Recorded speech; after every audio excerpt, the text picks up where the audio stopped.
ஒன்றியத்தை தனி தாலுகா ஆக்க வேண்டும். இங்கே 10,000 ஹெக்டேருடைய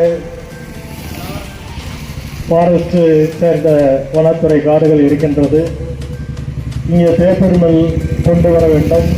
இந்த பகுதியில் உள்ளவர்களுக்கு, படித்தவர்களுக்கு, இளைஞர்களுக்கும் வேலைவாய்ப்பு கொடுக்க வேண்டும், தொழிற்சாலையை உருவாக்கி கொடுக்க வேண்டும் என்று சட்டமன்றத்திலே பதிவு செய்திருக்கின்றேன். மற்றும் சட்டமன்றத்தில் இது பதிவிலும் கொடுத்திருக்கின்றார்கள். அன்றே இது ஒரு தனி தாலுகா ஆக்க வேண்டும் என்றுதான் அன்றையிலிருந்து இன்று வரை சொல்லிக் கொண்டு இருக்கின்றோம். இதை வரும்பொழுது புரட்சி தமிழர் எடப்பாடியார் அவர்கள் வரும்பொழுது கூட அவரிடம் சொல்லியிருக்கின்றோம், தனி தாலுகா ஆக்க வேண்டும் என்று பெருமையும் வரும்பொழுது சொல்லியிருக்கின்றோம். அவரும் கவனத்தில் எடுத்துக்கொண்டு 2026 ஆட்சி மாற்றத்திற்கு பிறகு கண்டிப்பாக அதை செய்து கொடுப்போம் என்று சொல்லியிருக்கின்றார்கள். அந்த வகையில் உங்களுடைய பகுதி இது தனி தாலுகாவாக இருந்தால் பட்டாச்சாரம், இங்கிலீஷ்காரர்களும் எல்லா கோர்ட்டு எல்லாமே வந்துடும். இங்கே அது மாதிரி இந்த ஆரம்ப சோதனையில் பெரிய ஆஸ்பத்திரி ஆயிரும். எல்லாமே வசதிகள் படிக்கிறதுக்கு கொண்டு வர்றதுக்கு எல்லாம் பஸ்ஸு, இங்கே ஒரு பணிமனை வந்துடும். அதே மாதிரி நான் சட்டமன்ற உறுப்பினராக இருக்கும் பொழுது திருமயத்தில் தாலுகாவில் ஒரு பணிமனை, அரிமளத்துக்கு ஒரு பணிமனை கேட்டிருந்தேன்.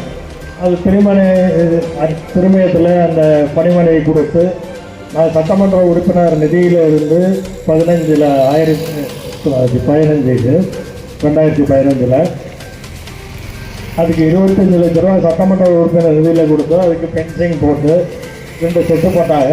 அது இன்றைக்கும் அந்த திருமயத்தில் அந்த பணிமனை ஆரம்பிக்காமல் அடுத்த நான் சட்டமன்ற உறுப்பினர் வர முடியாத காரணத்தால் குறைந்த வாக்குகளை தோல்வியுற்றதால் அந்த இது அப்படியே இருக்கின்றது.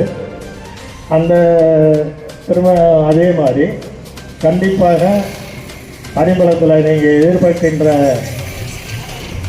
26க்கு பிறகு நான் முதலிலே சட்டமன்றத்தில் பேசியிருக்கின்றேன், பதிவு செய்திருக்கின்றேன். அந்த ரெக்கார்டை வாங்கி கொண்டு திரும்பவும் அதை பதிவு பண்ணி உங்களுக்கு 2026 கண்டிப்பாக தனி தாலுகா அரிமளம் தாலுகா வருவதற்கு ஏற்பாடு செய்தோம் என்பதை தெரியப்படுத்தி, இங்கே அதே ஒரு பெரிய மருத்துவமனையும் அதே மாதிரி கல்லூரியும் ஒரு பணிமனை, போக்குவரத்து பணிமனை இருந்தால்தான் இங்கேருந்து நீங்கள் குறிப்பிட்ட பஸ்ஸுகளுக்கு திரும்ப வர்றாங்கன்னா நேரடியாக இங்கே பஸ் இல்லை, ராயபுரம் வரணும், இல்லைன்னா புதுக்கோட்டை சுற்றி திரும்ப வரணும்.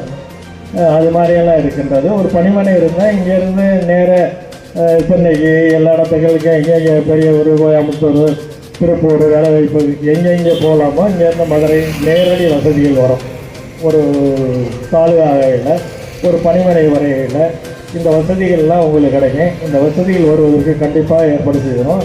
எனக்கு முன்னால் கூட வந்தால் பேசினார், காவேரி குண்டாறு வைகை திட்டம் 14,000 கோடிக்கு இது பண்ணி இந்த ஏரியாலாம் வந்து அதை இது பண்ணாங்க. அன்னைக்கு 800 கோடி 750 கோடி ஒதுக்கி நம்ம முன்னாள் அமைச்சர் விஜயபாஸ்கர் தலைமையில் முதலமைச்சர் எடப்பாடியார் வந்து ஆரம்பித்து வச்சாங்க. அது அன்னைக்கு இப்படியே இருக்குது. இன்றைக்கி உபரி நீர் பார்க்குறீங்கன்னா மழை இங்கே இல்லை, கர்நாடகாவில் மழை பெஞ்சு மேட்டூர் டேமுக்கு வந்து அது கடலில் போய் வேஸ்ட்டாக கிடக்குது. அது இங்கேருந்து வந்த புதுக்கோட்டை மாவட்டம், திருச்சி மாவட்டம், புதுக்கோட்டை மாவட்டம், இப்படி சிவகங்கை மாவட்டம், ராமநாதபுரம் மாவட்டம், விருதுநகர் மாவட்டம், இந்த மாவட்டங்களுக்கு போகிறதுக்காக அதை ஏற்பாடு பண்ணி கொண்டு வந்து 14,500 கோடி ஒதுக்கினாங்க. அதில் 7,750 கோடி முதல் கட்டமாக ஒதுக்கிட்டார் புரட்சி தமிழர் எடப்பாடியார் முதலமைச்சராக இருக்குது. அந்த பணிகள் நடந்தது. இப்பொழுது அந்த ஆட்சி மாற்றத்தின் காரணத்தினால் 4 வருஷத்தில் அதுக்கு பணமே ஒதுக்கலை. அது அப்படியே கிடப்பில் கிடக்கு. இந்த திட்டங்கள் கண்டிப்பாக நிறைவேறும்.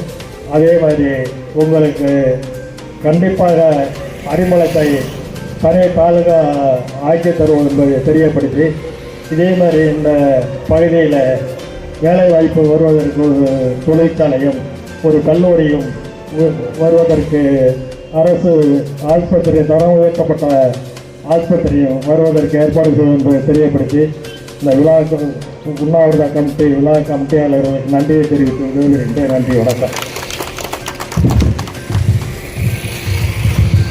நன்றியை தெரிவித்து அரிம்பலம் ஒன்றிய அரிமளம் பணி காலையாக வேண்டும். திருமயம் தொகுதியிலே திருமயம் சாலையாக இருக்கின்றது, பொன்னமராய சாலை இருக்கிறது, அரிமளம் சாலை இருக்கின்றது. நான் 2011 சட்டமன்ற உறுப்பினராக வந்த பொழுது சட்டமன்றத்திலே நான் பேசி சட்டமன்ற உறுப்பினர் உயர் திரு பி.கே. வைரமுத்து ஐயா அவர்கள் இந்த உண்ணாவிரதத்தை முன்னின்று நடத்தின ஐயா அண்ணாமலை அவர்களுக்கு பலரசம் கொடுத்து முடித்து வைத்தார். போக்குவரத்து எளிமையாக இருக்கிறது என்று நம்பினாலும், ஆனால் பொது போக்குவரத்து அரசாங்க பொது போக்குவரத்து என்பது மிக